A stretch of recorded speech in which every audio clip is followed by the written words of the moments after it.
And now we get to finally part 7 of the look at Mao's domestic policies. And this one is going to focus on the Cultural Revolution and our learning objectives. Hopefully by the end of watching this video, I apologize in advance because it is going to be slightly long.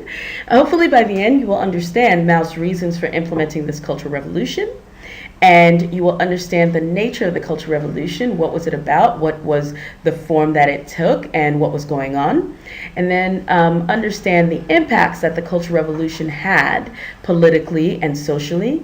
And then, because we are finishing everything, I want you to think about the Cultural Revolution in terms of our theory about totalitarian states, maintenance of power, ideology, etc., and to finally examine Mao's regime in terms of the extent of his totalitarian.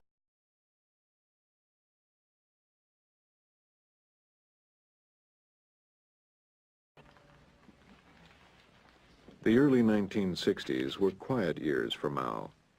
He studied political economy. He read the Chinese classics of warfare and romance. Later, there were more dance parties. Before, they were once a week on Saturday. Then they were increased to twice a week on Wednesday and Saturday.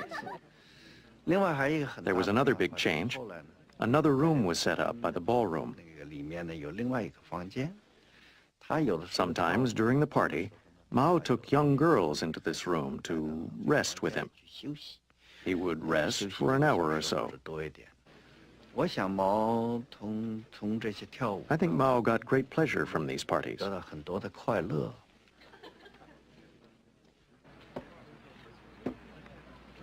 1963, Mao had tired of political seclusion. At 70, he still dreamed of realizing a communist utopia.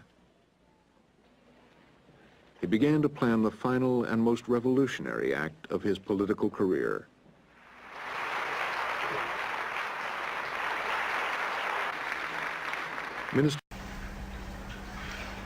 And that most revolutionary thing that Mao is going to implement is the Cultural Revolution, which lasts from 1966 until 1976 with his death. And the Cultural Revolution is going to have profound impacts on China. So here we have a picture of the infamous Gang of Four. And the leader of this Gang of Four is Jian Qing, who was the wife of Mao. And she actually was not politically active until the Cultural Revolution. And then she comes to the fore and is the cultural purifier of the nation. And of course, with the death of Mao, maybe not of course, but with the death of Mao and the struggle for power, the Gang of Four are brought down. There was a massive backlash against them. And so the image you see before you is the Gang of Four on trial in 1981. So the idea of this Cultural Revolution overall is that the struggle for culture was also part of the class struggle. So the idea here is that this is another facet of the revolution. You cannot have a complete revolution without taking care of, without also revolutionizing the culture. So political, economic, sure. But what about the culture? What about how people live and how people view the world? And so this was to be an extent of that. And the Cultural Revolution was a fight against the four olds. That is, old customs, old ideas.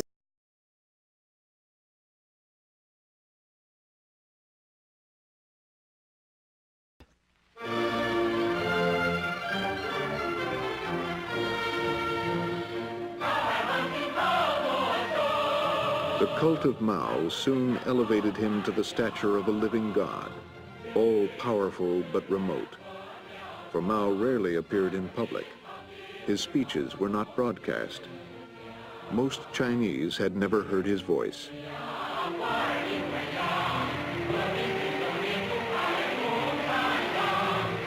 Liu, Deng, and Zhou did not oppose the cult. Mao personified the revolution. To attack him would undermine their own legitimacy. Instead, they quietly ignored his radical ideas. Their programs of careful economic growth were working. By 1966, China was increasingly prosperous and the world's fifth nuclear power. But Mao was more and more dissatisfied. He did not control party policy, and he felt that Liu Shaoqi and the other leaders were betraying the revolution. Mao disagreed with people like Liu Shaoqi on building the economy. Zhou Enlai and Liu wanted to curb radical policies. Mao wasn't happy. Mao thought that curbing radicalism was wrong. For Mao, communism could be achieved only through radical means, through continuing revolution, a never-ending process of struggle and change. He decided that the Communist Party itself, the party he had led for more than 30 years, was the main obstacle to his vision of revolution. In May 1966, Mao began an attack on the party. Through the columns of China's main newspaper, he called on young people to attack party officials and replace them with true revolutionaries. Mao Zedong had unleashed the great proletarian cultural revolution. So now let's have a little chat about Mao's goals in beginning this cultural revolution. So the first thing is that Mao wants to reassert his leadership of the CCP. After 1962, Mao takes a step back from public life, but he sees that in a way, like the mantle in support for people like Deng Xiaoping, it's moving from him to them. And even when he was in power, there had been, during the Great Leap Forward, there had been some struggle for leadership. He steps away from the limelight, and he sees that in a way that it's passing him by. And he needs to take control of the CCP in order to have that sort of level of direct influence. Remember, Mao never had a role in the government. His impact really came from being the leader of the CCP, being the chairman of the CCP.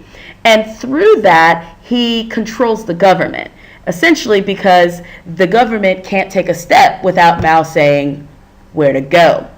And so after years sort of hanging out and having a party, he needs to come back. Now, the other thing is a little bit more ideological. So Mao needs to come back and reassert his leadership of the CCP, and the mechanism used is a cultural revolution because of the moderating policies of Deng Xiaoping and Liu Shaoqi. In 1962, when Mao steps down, there of course had been recognition that the Great Leap Forward was a failure. Mao, of course, refused to say that he failed, but everybody knew that it was a failure. And Mao, being present, actually kept them from being able to address some of the issues of the Great Leap Forward. Once Mao steps down, Deng Xiaoping and Liu Shaoqi actually start rolling back some of the policies, rolling back some of that collectivization. People are now allowed to have like small plots and to grow food for themselves. So there's a little bit of private ownership coming back. And this, of course, increases it incentivizes people to work. They also start shifting production towards more consumer goods, that is addressing the things that people need and want in their lives. And in the intervening years, things had improved. The amount of food being produced had increased. People were starting to feel a measure of, comfort again, and that maybe a little bit of luxury. And Mao didn't like this because you're letting that capitalism creep in, and people are starting to move away from the path of revolution. And so he needs to bring revolution back. And one of the things that he sees happening is this sort of neo-capitalism is developing within the CCP. And that neo-capitalism is resulting in a CCP elite. So instead of having a classless and equal society, you're having the members of the party being on top, enjoying better benefits than other people, like holidays and Western goods and things like this. And he needs to keep that development of an elite from happening.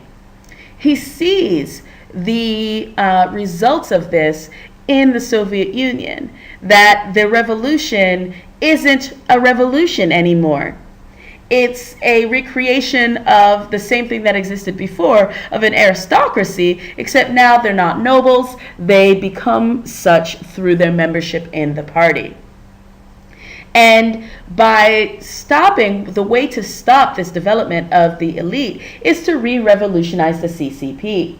So he needs to basically tear down this bureaucracy that happened. And he also needs to circumvent the bureaucracy, that is, work outside of the bureaucracy in order to tear it down and sort of bring that spirit of revolution back. People had become too complacent. Another thing that's happening right now is by the time we get to the mid-60s, Stalin is gone because he's died. And the dude who followed Stalin, Khrushchev, in 63, he is forced to step down and kind of pushed into obscurity because of the failure of his economic policies. And Mao is seeing this and he's like, whoa, but in Chinese. And he certainly doesn't want something like that to happen to him. And the other examples, so there are 3 examples that the Soviet Union provides to Mao, that Mao is just like, oh heck no, this is not how it's going to go down. There enters this period of de-Stalinization in which Stalin is vilified, in which they point out all of the wrongs that Stalin had done, and they sort of like unfreeze or reduce the government suppression of people. And Mao wanted to revamp Chinese society to such an extent that there was no way they could recreate what happened beforehand. And in this way, he would establish his legacy. He wanted to replace the feudal imperial culture with communist culture. So there had been an economic change, there had been a political change, but people were still believing the same things. Their outlook, the way they interacted with each other, etc. And so what he wanted to do was get rid of all of that culture and implement a new culture. So the old poetry, the veneration of ancestors, religions like Buddhism, that needed to be gone. And he was using this as a way to redo Chinese society. Keep in mind that Mao is also crazy old at this point, and it's possible he's feeling his mortality, and he needs to sort of cement his legacy. And the other purpose is so that writers and artists could turn their skill to creating objects that would educate the society. One of the things that we see in the Cultural Revolution is this massive mobilization of the young. And the youth become Mao's instrument of revolution. Mao said to his security chief dude, who apparently totally loved his job, that is torturing and being sadistic to people. But he said to his sort of chief of security, we have to depend on them to start a rebellion.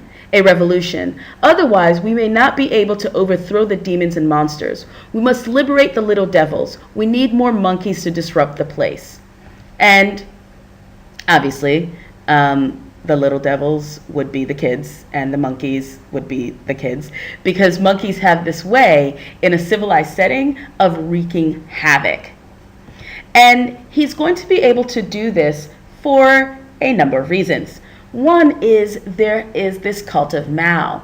Even when he was not present politically, Mao was still the legitimizer of the regime.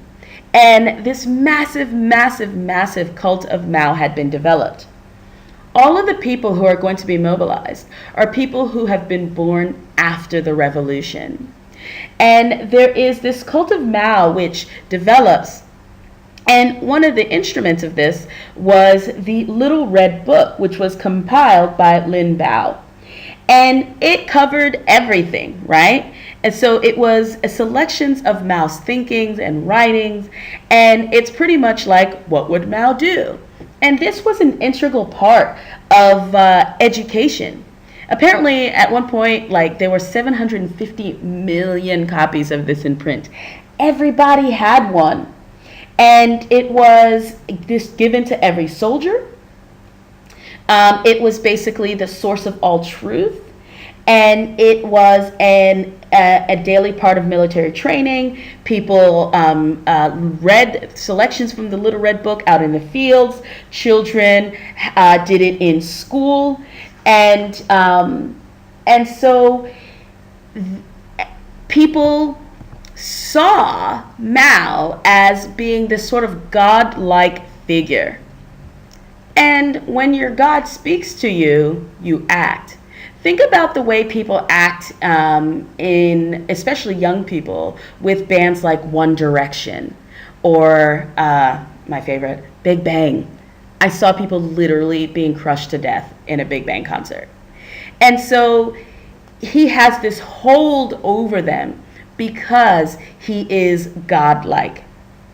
And students have been taught that they are pioneers under Mao. They are pioneers of revolution. And so they see themselves as being, one, doing what their God asks them to do, and they are revolutionaries as their parents were revolutionaries. So as a result, Mao has this incredible hold over the young to when he tells them to go do stuff, they go do it. And so he has this massive, massive power in his hands, and that he then uses and directs against his enemies. Part of this stems from being a hero of the revolution. And Mao understood how the young worked, how they thought. One, the fervor that can be seen in people of this age. And there's also this peer pressure that once you get the ball rolling, they would force themselves into the mold that Mao created. And of course, these are young people, right? Everybody wants to rebel against authority. And so they have this desire to rebel against authority, and Mao is going to give them the means of doing so. They're going to be encouraged to denounce their teachers, denounce their parents. They are the ones in the right, and all of those other people are reactionaries against the revolution. Here we have an image, again, of the PLA and these students in a mass rally in 1967 against members of the CCP's Northeast Bureau. Accusations of being capitalist and traitor to the revolution. No one was safe.